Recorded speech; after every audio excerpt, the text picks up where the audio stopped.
Hi, today we're going to read The President Sang Amazing Grace, a book about finding grace after unspeakable tragedy. Words by Zoe Mulford, artwork by Jeff Scher, adapted from the short film of the song performed by Joan Baez. Trigger warning, this is about violence at a church. So if you do not feel comfortable watching this, or if you do not feel comfortable with your child watching this, then please go to a different video. Thank you.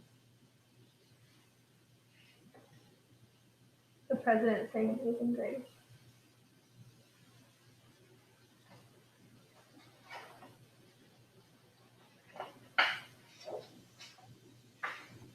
I've been reflecting on this idea of grace, the grace of the families who lost loved ones, the grace that Reverend Pinckney would preach about in his sermons, the grace described in one of my favorite hymnals, the one we all know. Amazing grace, how sweet the sound that saved a wretch like me. I once was lost, but now am found, was blind, but now I see. If we can find that grace, anything is possible. If we can tap that grace, everything can change. Amazing grace, amazing grace. President Barack Obama, from Remarks by the President in Eulogy for the Honorable Reverend Clementa Pinckney, June 26, 2015. A young man came to a house of prayer. They did not ask what brought him there.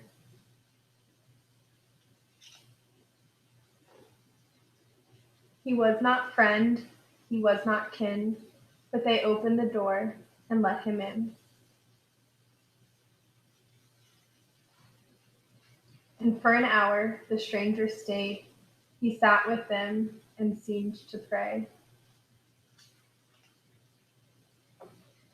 But then the young man drew a gun and killed 9 people, old and young. In Charleston in the month of June, the mourners gathered in a room. The president came to speak some words, and the cameras rolled, and the nation heard. But no words could say what must be said for all the living and the dead.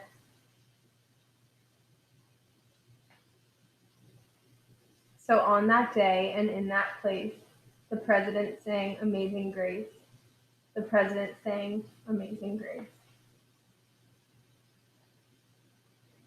We argued where to lay the blame, on one man's hate or our nation's shame, some sickness of the mind or soul, and how the wounds might be made whole. But no words could say what must be said for all the living and the dead.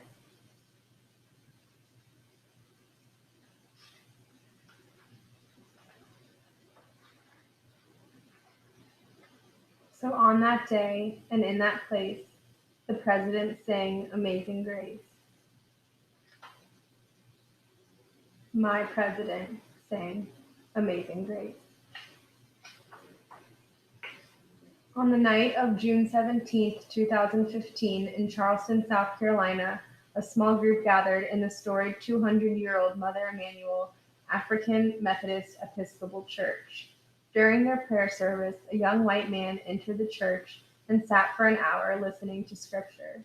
When the people began to pray, he pulled a gun and took 9 lives. They are remembered as the Emanuel 9.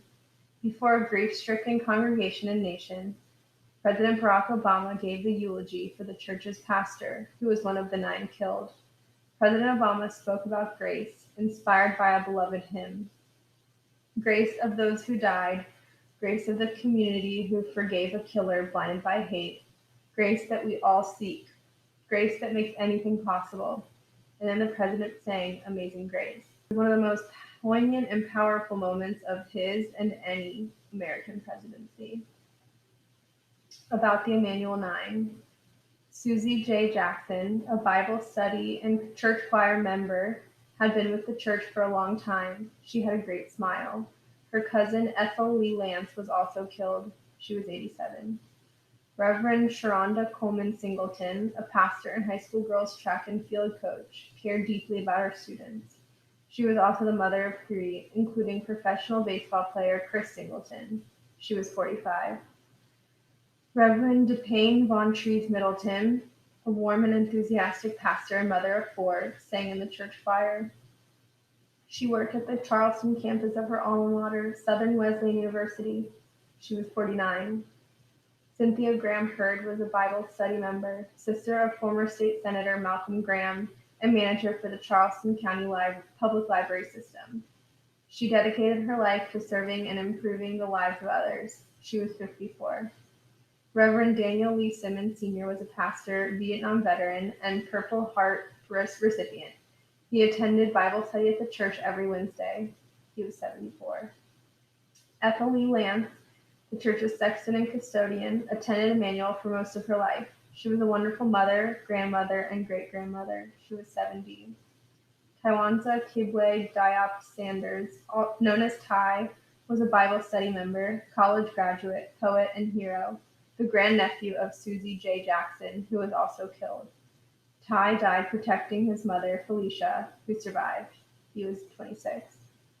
Myra Singleton Quarles Thompson was a Bible study teacher, beloved mother of two, and wife of the Reverend Anthony Thompson, the vicar of Holy Trinity Reformed Episcopal Church in Charleston. She was 59. Reverend Clementa C. Pinckney was the church's senior pastor and a long-serving South Carolina state senator.